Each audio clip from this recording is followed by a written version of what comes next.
Hi everybody, today is part one of Thankful Candies. We're gonna make maple candy today. In the month of November and December, I like to show everyone how much I appreciate them, our neighbors and friends and teachers and coworkers. And so the first kind of candy that I'm gonna make for them and share this recipe with you is maple candy. My husband loves this candy. Even when he was a child, he would go to a restaurant that had a country store in it, and he would get a box of these maple candies. And the candy's kind of expensive, but it shouldn't be because it's only 5 ingredients.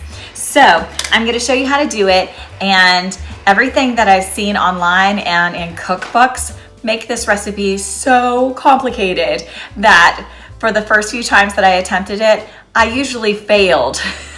So I figured out how to do it successfully and easily, and I want to share that with you.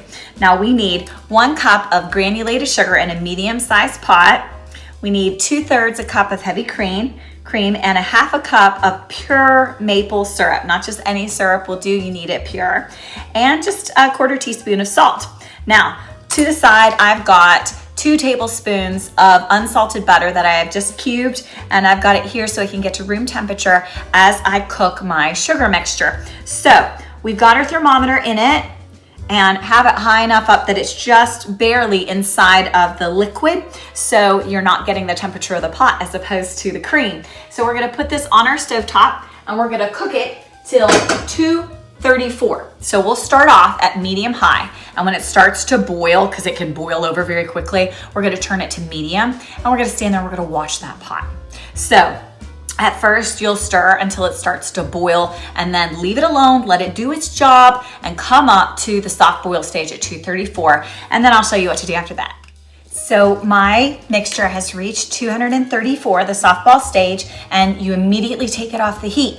Now, to speed this process up, because that in itself took 5 minutes, what I'm going to do is I'm gonna clean off this thermometer so I can get an accurate reading in a moment. But what we're gonna do is pour this into a glass bowl to cool things down faster. So you'll just wanna scrape it all out because all of this candy is precious. Now, candy is tricky to make because it's all about 2 things, temperature and timing. So the temperature part is not hard, but the timing can be difficult. So my grandma used to make candies like this that she would give to everybody, kind of like thankful candies. And she didn't even use a thermometer. She just watched it, she knew what it looked like, and then it was time.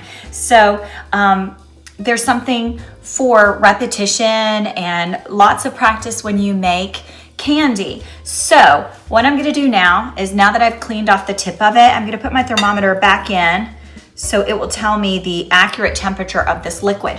And because we put it in this cold glass bowl, we're gonna see that temperature drop pretty rapidly, but I'm not gonna make you watch that occur. So as soon as it reaches 160, I'll be back to show you what to do. My syrup mixture has reached 160, so I'm gonna take my thermometer out. I'm going to mix in 2 tablespoons of cubed unsalted butter. And here's my trick. Use a hand mixer, or you could use your KitchenAid, but you need to be able to see well. So we are going to mix in this butter, and right now that syrup is pretty runny. We need it to thicken up. So we're gonna whip air into it and we're gonna cool it down all at the same time. And that's how it's gonna become candy that we can actually eat. So, most recipes say that we are supposed to use a wooden spoon and stir vigorously. Well, sometimes you can stir vigorously for about 10 to 15 minutes, and your arm gets really sore during that time, and there's some questions. Did I stir it long enough? Did I stir it too long? You're gonna know if you stir it too long because it's gonna crystallize. All we wanna see is it will thicken up and it will change color. Once it gets to that exact moment, we're gonna pour it into a prepared pan. You could put parchment into it. It's just an 8-inch square pan. I put a silicone mat in it, and you just don't want it to stick so we can get these good candies out. Now, you can already see it's thickening up. That's good, good sign. We wanna keep going like this. I could speed up the mixer if I wanted to, but I want to control the situation because it goes from perfect to bad in a split second. So if that happens, it still tastes good. You just won't be able to pour it into your prepared pan and cut it into shapes. We are going to use a little round cookie cutter today to cut it into circles, but if you had a little maple leaf, that would be beautiful. I don't have one, but know that when you have a detailed cookie cutter, the little pieces of the candy are gonna start getting stuck in it, and it's not always gonna be a perfect piece unless you clean it each time. Okay, y'all, here we go. We did it. You see? You see the thickness of it? So all we're going to do now, I want to be positive. Okay. All we're going to do now is pour it into our prepared pan before it starts to crystallize. So moving quickly into this. Oh yes, this was perfect. See? Now, if you did not get it to this thickness and you pour it into the prepared pan, it will stay liquidy and it will not set. Even if you put it in the refrigerator for an hour, you can tell I've done it before, hoping that some miracle would happen. It will not happen. So, see how it's already starting to stick? So that's why you have to move rapidly. Just spread it into your dish and then wait only about 10 minutes and it'll be cool. You can cut it into your shapes and you can enjoy it. The taste is very strong, and if you like maple syrup, you're gonna love this candy.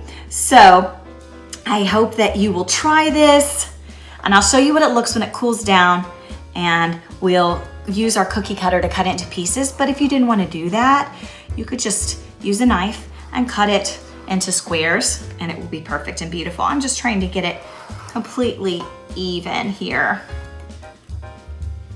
I had my children take lots of these candies to school today for all of their teachers and teacher assistants, and I hope that they enjoy them so much because those people mean so much to myself and to our family. Look how it got lighter and lighter. It's ready. So we'll just cool all the way, cut it into pieces, and yummy. So my maple candy has reached room temperature, and all I'm gonna do is take my cookie cutter and cut it into little circles. And this is what I wanted to tell you. This is the best part about this, is around the cookie cutter, you're gonna have some excess. All you have to do is mush that back together and keep using your cookie cutter, so literally none of this will go to waste. So let's take a bite and see what it tastes like.